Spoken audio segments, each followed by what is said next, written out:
Welcome to the Faith and Business Podcast. I'm your host, Elle Edwards, mental health champion, happiness geek, and founder of the Faith and Business Playground. Join me each week as I talk openly about mental health, the dark side of entrepreneurism, and bring you Bible-friendly tools, support, and resources to help bring more joy to your journey.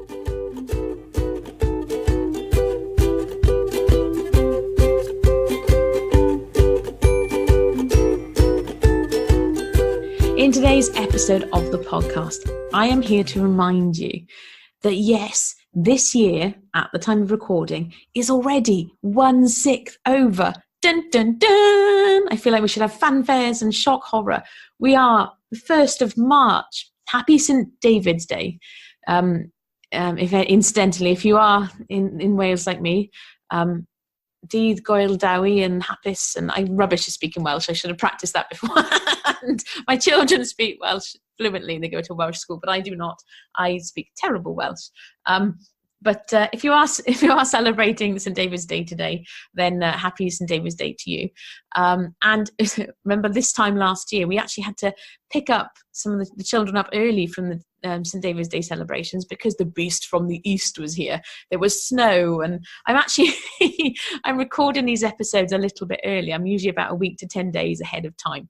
And at the time of recording, I'm looking out the window. It's glorious, beautiful sunshine. How hilarious would it be if by the time this goes live, the snow is back?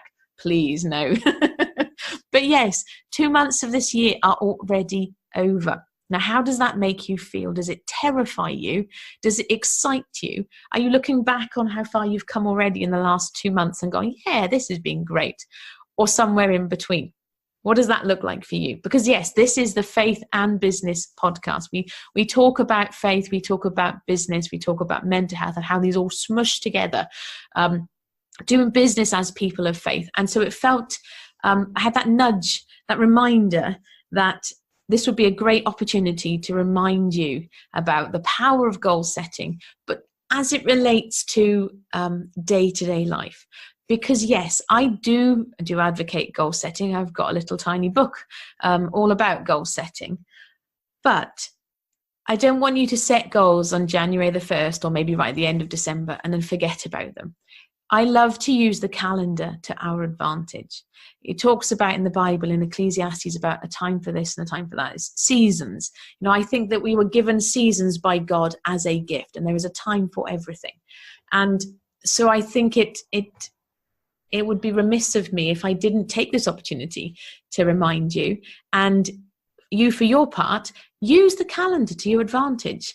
So yeah, if you're feeling a bit daunted by it all, because there is this temptation, we go, oh my goodness, we're 2 months in already. That's 1/6 of the whole year gone. Yeah, that's true. But you know what else it means? It means there's 5/6 left, which if you had a cake in front of you and somebody took out 1/6 of the cake and offered you the rest of it, that would still be pretty filling, and that would still be pretty satisfying. So all is not lost. If this moment in time you're feeling like, oh my word, I can't believe there's 2 months gone already, that's so overwhelming. Okay, yep, it's a bit overwhelming. It's like you might be thinking, where has the time gone? I, for my part, can't believe that we're at March the 1st already. This year is galloping past at record speed. As an aside, somebody suggested to me that the older we get, the quicker time seems to go. Because if you think like me at 40, 2 months of 40 years is just like a blink of an eye versus 2 months of my 12-year-old's day, well, nearly 12, of his life is a tiny amount of time. And so our experience of time as we get older, it feels like time goes faster. And it doesn't, of course. It still goes at the same rate. It just feels faster because our perspective has changed. Think about that for a moment. Pause the episode if you need to, then come back.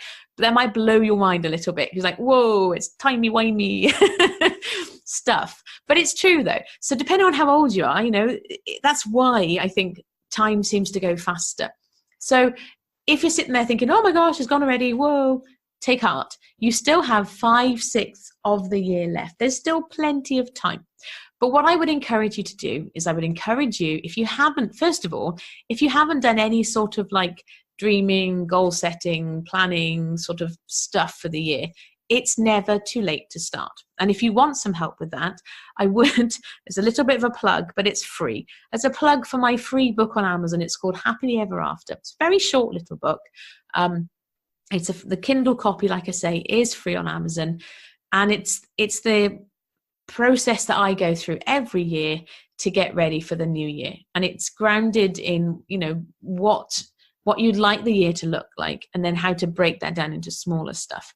So if you haven't done any goal setting at all, if you're just sort of existing from one sort of week to the next and bimbling along a little bit, take heart, you're not the only one. A few years ago, I stopped setting goals because I got so fed up of writing the same thing year after year. I'm like, oh, this is pointless. I don't think goal setting is pointless. I think goal setting can be really powerful if we do it correctly.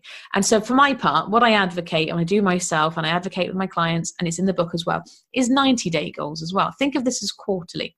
So the other way of looking at this as well is actually, yes, we're 2 months in. You've still got another whole month left of this quarter. Yeah, you're 2/3 into this quarter, but you've still got another whole third left. So there's still time, even if you've set goals and you set goals for the quarter. I would encourage you right now, go back and look at them, review them, tweak them if need to, because, life happens. But remind yourself, you've still got all of this month to make progress and to move forward. And one of two things will happen when you do that. Either, yay, you'll hit your goals and that'd be amazing for that quarter. Or you'll be making good strides towards them, because, what quite often happens is we set these goals. This definitely happens when we do yearly goals, which is why I advocate 90 days. But we set these goals and then we get on with life, and life happens, and then we kind of get a bit distracted.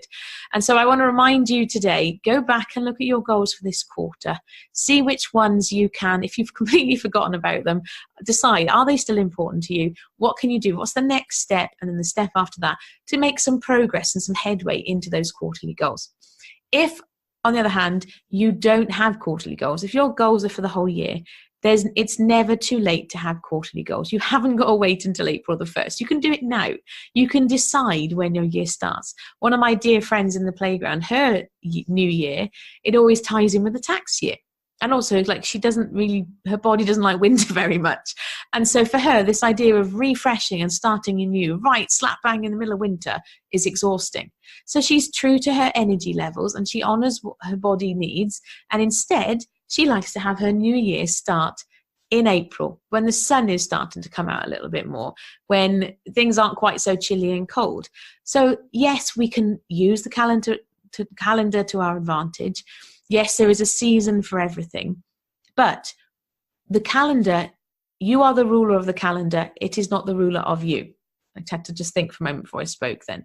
So make time your bitch. I couldn't remember what a better phrase for that was, but you get to choose how to use the calendar. You get to choose, and so I don't want you getting so hung up on, and getting paralyzed by it. If you haven't set quarterly goals, doesn't matter. Now is the perfect time to do that. But I just want to take a few minutes today to remind ourselves that yes, it is 1/6 of the way through the year, but there are still 5/6 left. And so, it's all mental gymnastics as well, of course. All of this stuff, it's all won or lost in our heads. That's why I'm so passionate about having these mental health conversations, because it's all about deciding. Like, I've told the story before, how year after year after year, I'd say, I want to write a book. I want to write a book. I want to write a book. And it wasn't until I actually made that decision and found a way that would work for me. Incidentally, that was, for me, was about writing 4 little books, first of all. But found a way that works for me, and I finally got it done. And the same is true for you. The hardest step really is deciding. And once you've made that decision and then you're committed to that, this is why we go back with these quarterly goals. We remind ourselves why it's important and when we review it. So this episode of the podcast really is one of those reminder episodes, reminding you that now is the perfect opportunity for you to review your goals. And yes, I will probably do a similar reminder at the end of March when it is the end of the quarter. But it works both ways. If you haven't set anything, it's never too late. And if you'd like some help with this, every Monday in the Faith and Business Playground, we have Mindset Monday. And that's when we declare our goals for the week. Because as well as doing it quarterly, I then like to break it down week by week. What's the one big thing I want to get done this week? And so in the Faith and Business Playground, we declare what that thing will be. And then what might stop us. Because if you can identify beforehand what might get in your way, that act of identifying is a massive, big leap towards it not getting in your way in the first place. So if you're not already a member of the Faith and Business Playground, this is a great opportunity, a great chance for me to remind you, come and join us. You know, if you're a Jesus geek who wants to have these conversations about mental health and you're running your own business, if you want to join a community of delightful people, go to faithandbusinessplayground.com/join. And if you haven't already set goals and you want help, my little book, Happily Ever After, is on Amazon. There will be a link to it in the show notes. I think it's something like getbook.at/happily ever after, or there's some little short link. If I'd thought about the fact I was going to mention the book, I would have had it ready, but I didn't. But it will be in the show notes. And I'll also post, if you're listening to this and you're already a member of the Faith and Business Playground, I will drop a link to the book in the playground as well, for those of you who want some help with that. Like I say, it's free on Kindle, and it's a short read. You can read it in one day, but then do the exercises. Don't just do them in your head. faithandbusinessplayground.com/join. And like I say, the link for the book will be in the show notes. Fantastic. Okay. Thank you for being here. Thank you for listening. As ever, this is your episode reminder to subscribe if you're not already subscribed. And if you enjoy these episodes, please do leave a review. It helps other people to find the episode. Wishing you a delightful day and a wonderful weekend, and I shall catch up with you next time. Take care. Bye-bye.